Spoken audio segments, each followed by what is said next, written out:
Direct आम्ही बमलेश्वरीला गेलो. आणि कशाने? फॉर्च्युनर आहे. हा बमलेश्वरीच्या मंदिर या कोराडीच्या मंदिर तुम्ही कमेंट मध्ये नक्की सांगा ना. चपला जुती ना आम्ही कार मध्येच काढून आलो होतो, कारण की चपला चोरी व्हायला सेकंड सुद्धा नाही लागत. दिसत ना खूप एक नंबर होतं, पण जाऊ दे म्हटलं पारस आपल्यासाठी नाही. तो 101 वस्तू होत्या इथं. जास्त निघालो ना तिथून सीधी एक डॉल दिसली. डॉल इतकी छान होती ना, पण ते पोरीची होती ना यार. आपण घेऊन काय करू? तुम्हाला माहित आहे का, आम्ही कुठे पण जातो ना पहिले आमच्या एका लोक स्वागत होते, समजल्या ना. हे बघा आपण थोडं पण मजाक नाही करत. बाहेर खूप थंडी होती. जसा ना का मी इथं गेलो ना ज्योतिर्लिंग बघायला, इथं तर गरमीमुळे ना पुरे अख्खे शर्ट पॅन्ट ओला होऊन गेले. जसं तिथं ज्योतिर्लिंग बघत राहिलो ना, बाप्पा म्हणलं काव हे माझ्या घरी 2 दिवे लावायला मला नेट लागते म्हटलं.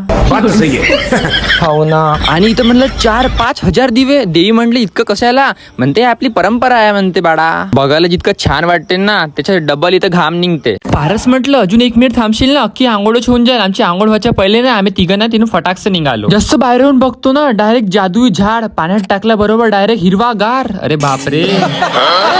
खरंच इथचे लोक ना सायंटिस्टला फेल करतात देवा. ये क्या है?